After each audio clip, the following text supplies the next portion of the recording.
When it comes to Hedera, I have something that could very well be bullish news for its future. We take a look at this right here. World Economic Forum member hints at possible XRP and Hedera partnership with Goldman Sachs. Now, before I continue on any further, I do first want to mention how there's a lot of speculation here. There's no guarantee, but I still think this could be massive because, again, you take a look at Goldman Sachs. I mean, who doesn't know that? That's absolutely massive. So when people take a look at Hedera, sometimes they like to complain and say, oh yeah, Hedera keeps announcing this news, or should I say a lot of people are speculating news about it. But then in my opinion, it's still great nonetheless because what is Solana doing? You know what I mean? You take a look at Solana, people like to say, oh yeah, there's a new NFT project, a new meme coin. Who cares? There's a lot of that already, if that makes sense. Solana, historically, it's known for its network outages, at least in some cases, even though allegedly it's been fixed, according to many people, but still, only time will tell when it comes to the future of that. But again, whatever news is being announced when it comes to Hedera, at least as of late, I think it's just a lot better than whatever Solana's doing. And for whatever reason, people like Solana a lot. So I think when it comes to Hedera, it's actually doing massive things beyond random nonsense. However, besides that point, the article also continues by saying how Ripple's XRP Labs and Hedera have previously worked together on blockchain initiatives, including the DREC Alliance for Decentralized Digital Asset Recovery. Amid the rumors, Goldman Sachs announced plans for an independent company leveraging its digital assets platform to tokenize and issue blockchain-based financial instruments. So anyway, take a look at it. When it comes to Hedera, massive things could come in the future. We just don't know. But if, let's say, we remove all of this bullish news when it comes to Hedera, I still think that as a standalone project, it's very impressive because keep in mind, a lot of other projects out there, they're primarily blockchains. Nothing wrong with that. I'm bullish on, many blockchains out there. However, here's the thing. If you take a look at Hedera, the special added sauce is that it's a directed acyclic graph, aka a DAG. So that pretty much just defeats a lot of the blockchains out there because Hedera is known for its amazing scalability, its amazing speed. You take a look at its amazing data storage, also its reduced energy consumption. Allegedly, right? So when I take a look at it, Hedera does fit the bill. You got to think about this. A lot of enterprises nowadays, they want to go green. They want to showcase that they care about the environment. They want to, actually showcase that, again, they are a sustainable company in a sense.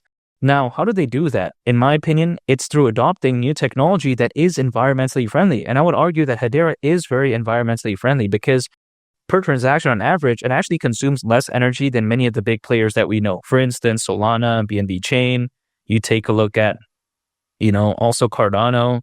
The list feels like it goes on and on and on. And of course, something Kaka like Ethereum. Now, here's the thing. When it comes to Hedera, I think this is going to play to its advantage because think about this, right? If let's say, an enterprise wants to adopt like Hedera versus like another competitor, let's say whatever the case is, but let's say the competitor doesn't have this amazing, energy saving in a sense. Like, let's say it's not environmentally friendly. I think that 9 times out of 10, if that enterprise actually cares about the environment, they're going to be choosing something like Hedera.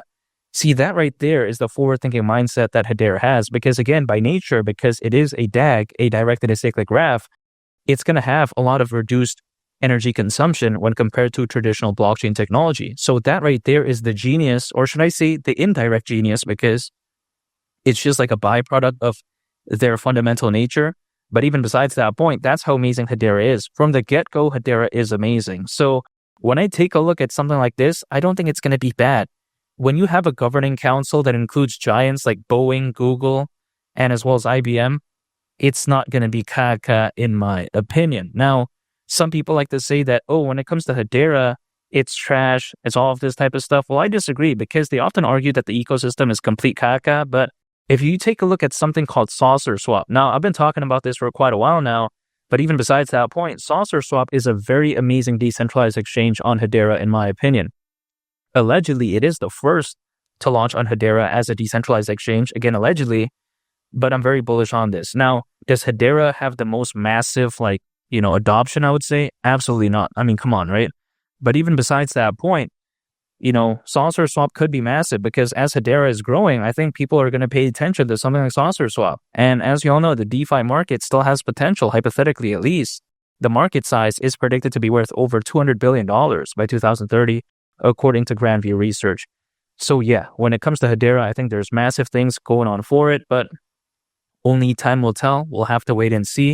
Now, am I saying that every news that is announced when it comes to Hedera is going to automatically become a reality? No, we just never know what's going to happen, right?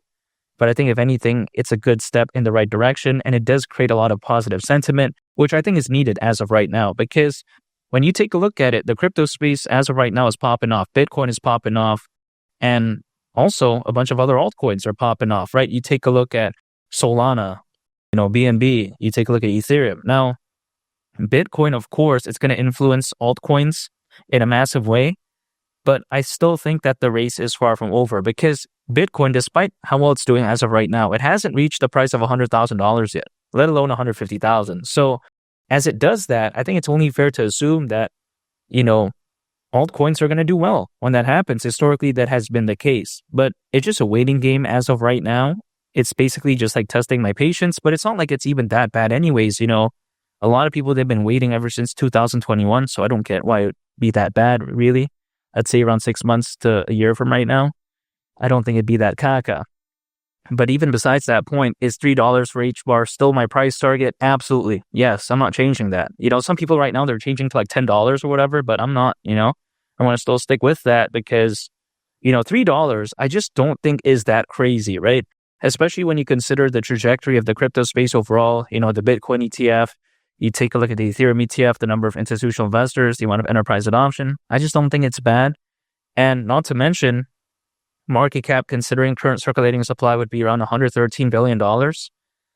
If something like, for instance, Ethereum can reach over 550 billion, why can't HBAR at least go to around 113 billion? That's just the way to take a look at it. This bull run could be massive, allegedly, according to many people, because when you have over 500 million crypto owners, and yeah, you heard that right, that's according to Crypto.com research, by the way, I don't think the bull run is going to be bad. Especially when I consider how HBAR has excellent exposure, pretty much listed in the big exchanges, right? Arguably speaking. Now, am I saying that HBAR is pretty much literally listed everywhere? I can't say that because I don't know every single exchange. But even beyond that point, right? When I take a look at it, the exposure, I think, is going to play to its benefit, because we've seen what great exposure did to Dogecoin and Shiba Inu, did absolute wonders for it back in 2021 and even right now. So HBAR, with amazing fundamentals, and you combine great exposure, and especially you also take a look at the trajectory for Bitcoin, man, I think the sky's the limit. I'm going to continue to dollar cost average into HBAR. Anytime I acquire income, hold, and just wait. That's it, because I do believe in its future. And at the price of $3, that right there wouldn't surprise me whatsoever during this bull run. And make sure to subscribe if you gain value from this video. I greatly appreciate it. It's Bullish the Captain, and I'll catch y'all on the next one. I'm out. Peace. Bye.